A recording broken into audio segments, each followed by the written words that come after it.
여러분의 구독과 좋아요는 언제나 영상 제작에 큰 힘이 됩니다. 안녕하세요. 세상을 바꾸는 삶의 지혜입니다. 요즘 고령화 사회가 급속도로 진행되며 노년이 된 부모님을 자녀 교육이나 바쁘다는 등의 이유로 요양원에 보내 케어받게 하는 경우가 많아지고 있습니다.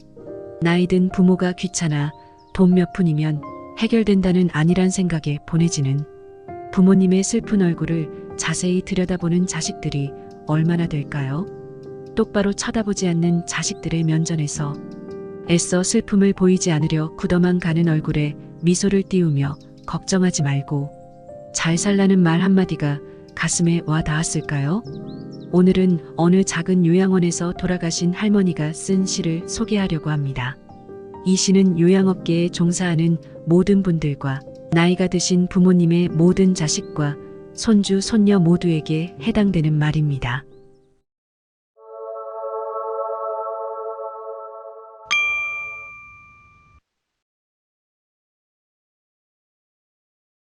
지금부터 소개해드리는 글은 한 할머니가 쓸쓸한 삶을 떠나며 남긴 글이지만 우리 모두의 현재이거나 미래라고 생각이 됩니다.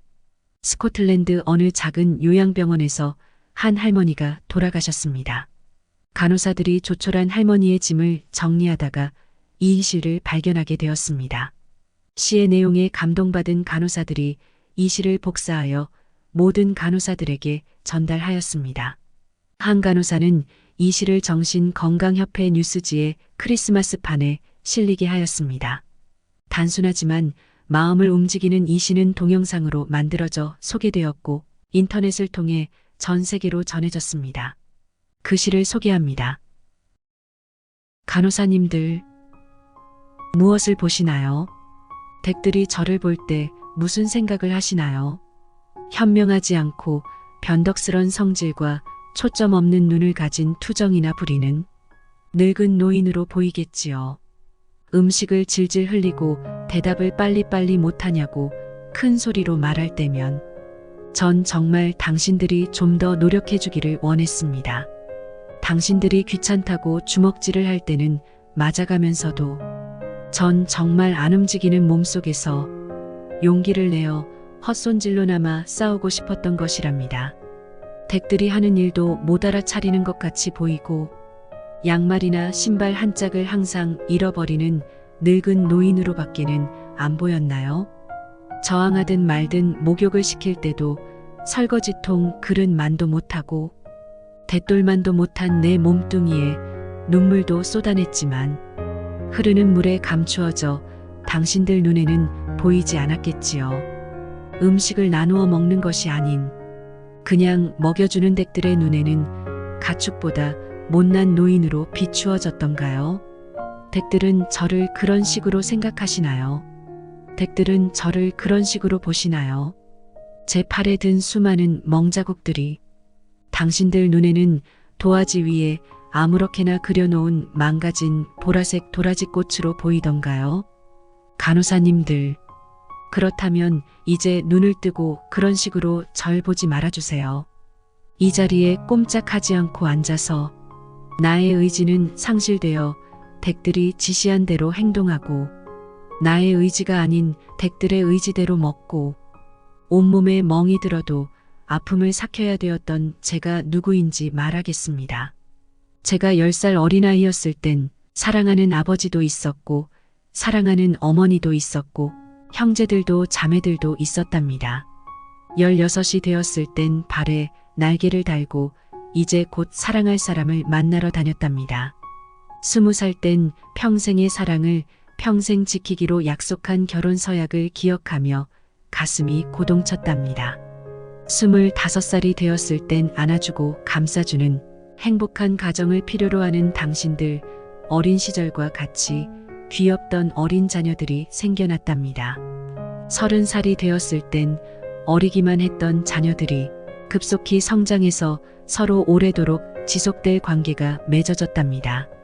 40살이 되었을 땐 어리기만 했던 아들, 딸들이 성장해서 집을 떠나게 되었지만 남편은 제 곁에 있어 슬프지 않았답니다.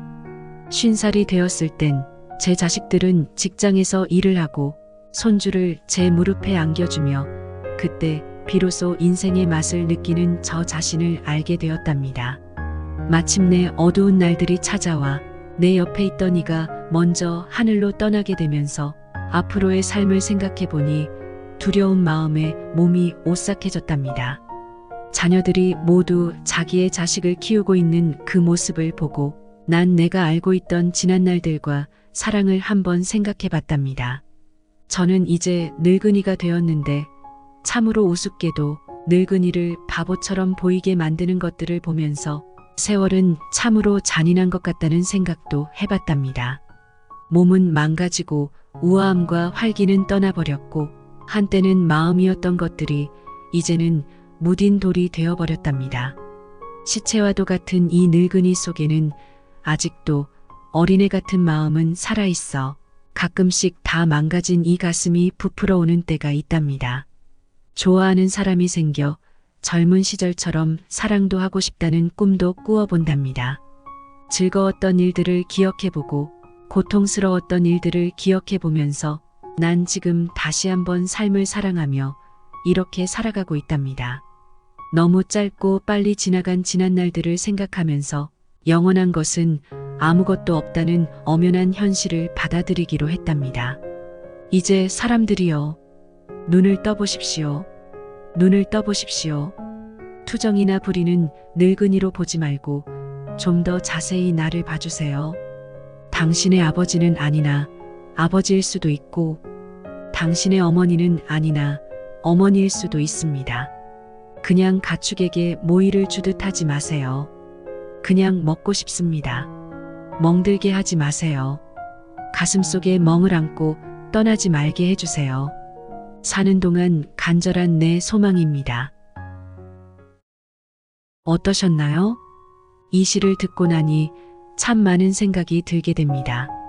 인간은 태어났다가 생로병사를 거치며 결국은 죽습니다. 이 대자연의 섭리 속에서 펼쳐지는 한갓 드라마와도 같은 인생사.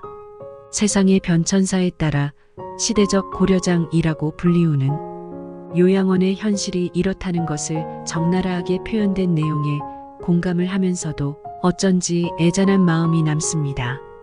남의 일이 아닌 바로 나에게도 다가오고 있는 길이기에 우리는 왜 요양병원을 가는지, 우리는 왜 요양병원으로 보내야 하는지, 우리는 왜 요양병원을 끊을 수 없는 것인지, 요양병원의 존재 이유와 과연 누구를 위하여 존재하는 것일까라는 참 많은 생각이 들게 합니다. 2023년 지금 대한민국의 사회는 조금 많이 특이한 구조입니다. 급속하게 기형적인 구조가 되어가고 있습니다. 결혼 자체를 정말 많이 하지 않고 더 이상 아이를 낳지 않는 사회가 되어가고 있습니다. 요즘 가정에서 아이를 보는 게 참으로 어려운 세상입니다. 그에 반면 노인층은 급속도로 많아지는데 새로 태어나는 사람들은 찾아볼 수 없습니다. 이렇게 가면 현재 30대의 청년들은 60대가 되어 70대 또는 80대의 부모를 돌봐야 하는 상황입니다. 그래서 이제는 정말로 노인이 노인을 부양해야 하는 시대가 현실로 다가왔습니다. 지금부터라도 아끼지 말고 그동안 참아왔던 하고 싶었던 것들을 다하며 행복하게 노년을 준비해야 합니다. 사는 동안 우리 모두 건강하고 행복해야 합니다. 이 시를 올리면서 저를 반성을 하게 만들고 참 부끄럽게 만들고 가슴을 먹먹하게 했습니다. 오늘의 우리들이 있게 해준 고마운 마음으로 어르신들을 대해야 하겠습니다. 어른들을 함부로 대해서도 안 되겠습니다. 오늘 부모님께 안부전화 한 통 해볼까요? 그리고 사랑한다는 말, 고맙다는 말 전해봅시다. 오늘도 긴 이야기 들어주셔서 감사합니다.